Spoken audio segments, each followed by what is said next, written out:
ನಮಸ್ಕಾರ ವೀಕ್ಷಕರೇ, ಮೆಂಡು ನ್ಯೂಸ್ ನೆಟ್ವರ್ಕಿಗೆ ಸ್ವಾಗತ. ನಾನು ನಿಮ್ಮ ನಿಶಾಂತ್ ಗೌಡ. ಇವತ್ತು ಬೆಳಗ್ಗೆ 10:30 ಸುಮಾರಿಗೆ SSLC ಫಲಿತಾಂಶ ಬಿಡುಗಡೆ ಆಗಿದೆ. ಈ ಸಲ ಕೂಡ ಹೆಣ್ಣುಮಕ್ಕಳೇ ಮೇಲುಗೈ ಹೊಂದಿದ್ದಾರೆ. ಇನ್ನು ಟಾಪ್ 3 ರಾಜ್ಯದ ಟಾಪ್ 3 ಪಟ್ಟಿಯಲ್ಲಿ 6 ಜನ ಇರುವಂಥದ್ದು. ಮೊದಲನೇ ಸ್ಥಾನ ಹೊಂದಿರುವಂಥ ಬಾಗಲಕೋಟೆಯ ಅಂಕಿತಾ ಅವರು 625ಕ್ಕೆ 625 ಪಡೆದಿರುವಂಥದ್ದು.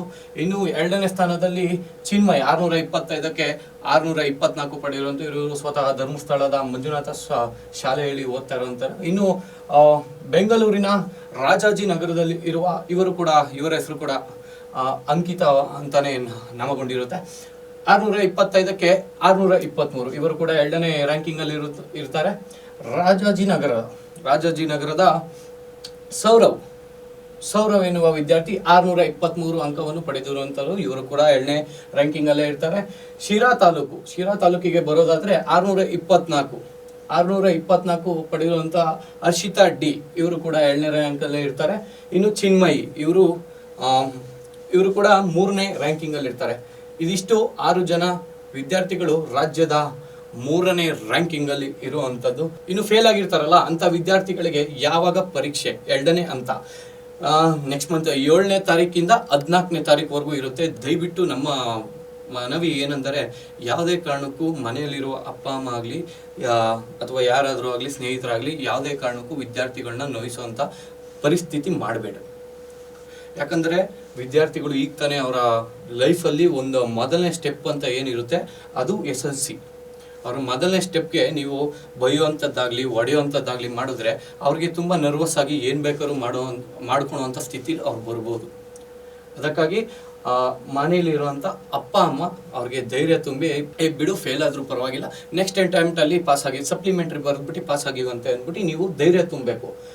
ಆದರೆ ಆಗಲೇ ಒಂದು ವಿಚಾರ ಬಂದಿದೆ ವೀಕ್ಷಕರೇ, ಇನ್ನೂ ರಿಸಲ್ಟೇ ಬಂದಿಲ್ಲ, ಫೇಲ್ ಆಗ್ತೀನಿ ಅಂತ ಬೈಕೆ ಹುಡುಗ ನಾಪತ್ತೆ ಆಗಿದ್ದಾನೆ.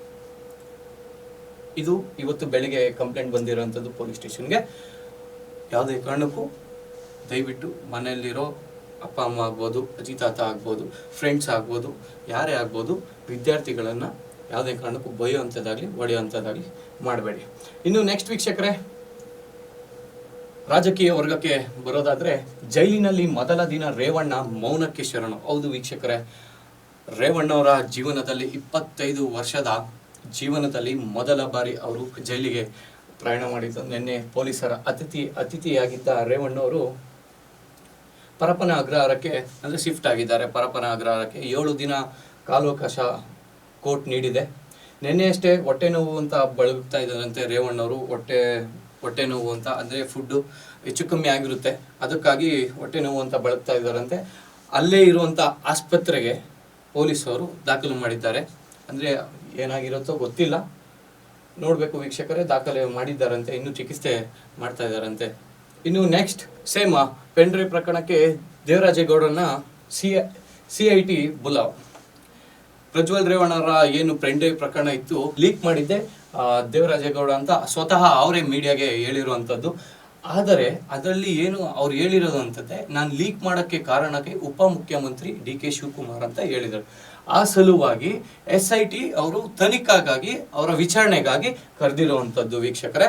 ನಾವು ನೆಕ್ಸ್ಟ್ ಇನ್ನು ಕ್ರೀಡಾ ಸುದ್ದಿ ನೋಡೋದಾದ್ರೆ, ಇವತ್ತು ಬೆಂಗಳೂರಿನಲ್ಲಿ ಇರುವ ಜನರಿಗೆ ಅದ್ಭುತ ಊಟ ಅಂತಾನೆ ಅನ್ಕೋಬಹುದು. ಯಾಕಂದ್ರೆ ವೀಕ್ಷಕರೇ, 2 ಬಾರಿ ಆಗ್ಲೇ ಹೋದ 2 ಮ್ಯಾಚ್ಗಳನ್ನ ಗೆದ್ದಿರುವಂತ ನಮ್ಮ RCB ಇವತ್ತು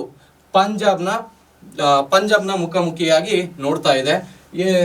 ಧರ್ಮಶಾಲಾ ಪಿಚ್ಚಲ್ಲಿ ಇವತ್ತು ನಡೀತಾ ಇರುವಂಥದ್ದು ವೀಕ್ಷಕರೇ. ಈ ಪಂದ್ಯ ಸುಮಾರು 7:15 ಶುರುವಾಗುತ್ತೆ ವೀಕ್ಷಕರೇ. ಎಲ್ಲರಿಗೂ ಗೊತ್ತಿರೋ ಅಂತಂದೆ, ಇವತ್ತು ಮಾಡು ಇಲ್ಲವೇ ಮಡಿ, ಏನೇ ಮಾಡಲಿ ಹೇಗೆ ಮಾಡಲಿ ಇವತ್ತು RCB ಗೆಲ್ಲೇಬೇಕು. ಗೆದ್ರೆ ಸ್ವಲ್ಪ ಅವಕಾಶ ಇದೆ, ರನ್ ರೇಟ್ ಮುಖಾಂತರ ಕ್ವಾಲಿಫೈ ಆಗ್ಬೋದು 4ನೇ ಸ್ಥಾನಕ್ಕೆ. ಇಲ್ಲಾಂದರೆ ಸೇಮ್ ಆ್ಯಸ್ ಇಟ್ ಈಸ್ ಮನೆಗೇನೆ. ಆಲ್ಮೋಸ್ಟ್ ಎಲ್ಲ ಅಭಿಮಾನಿಗಳು ಹೇಳ್ತಾರೆ ಈ ಸಲ ಬೇಡ, ಈ ಸಲ ಆಗೋದಿಲ್ಲ, ಪರವಾಗಿಲ್ಲ, ಅವ್ರು ನಮ್ಮ ಮನಸ್ಸಿಗೆ ಖುಷಿ ಪಡ್ಸೋಕ್ಕೆ ಅವ್ರು ಆಡ್ತಾ ಇದ್ದಾರೆ ಅಂತ ಸ್ವಲ್ಪ ಜನ ಅಭಿಮಾನಿಗಳು ಆಲ್ರೆಡಿ ಹೇಳ್ತಾ ಇದ್ದಾರೆ. ಇನ್ನು ಇದು ಬಿಟ್ಬಿಟ್ಟು ಇನ್ನೂ 2 ಮ್ಯಾಚ್ ಇದೆ ವೀಕ್ಷಕರೇ, ಒಂದು ಡೆಲ್ಲಿ ಮೇಲೆ, ಇನ್ನೊಂದು ಚೆನ್ನೈ ಮೇಲೆ. ಇದು ಸೇರಿಸಿ ಅವೆರಡು ಮ್ಯಾಚ್ ಗೆದ್ರು ಸ್ವಲ್ಪ ಅವಕಾಶ ಇದೆ, ಗೆಲ್ಲುವಂಥ ಅವಕಾಶ ಅಥವಾ ಕ್ವಾಲಿಫೈ ಆಗೋ ಅಂತ ಅವಕಾಶ ಇದೆ. ಇವರು ಏನು ಮಾಡಬೇಕು ಅಂದರೆ ಸ್ಟಾರ್ಟಿಂಗ್ ಏನಾದ್ರು ಟಾಸ್ ಗೆದ್ರೆ ಬೌಲಿಂಗ್ ತಗೋಬೇಕು ಅಂತ ನಮ್ಮ ಮನಸ್ಸಿಗೆ, ಅಭಿಮಾನಿಗಳ ಅನಿಸಿಕೆ ಕೂಡ. ನೋಡೋದಲ್ಲ ವೀಕ್ಷಕರೇ, ಇದಾಗಿತ್ತು ಸಂಜೆಯ ಸುದ್ದಿ. ವಾಸ್ತವದ ಸುದ್ದಿಗಾಗಿ ನೋಡ್ತಾರೆ ಮೆಂಡು ನ್ಯೂಸ್ ನೆಟ್ವರ್ಕ್. ಮೆಂಡು ನ್ಯೂಸ್ ನೆಟ್ವರ್ಕ್, ಸತ್ಯದ ಕನ್ನಡಿ.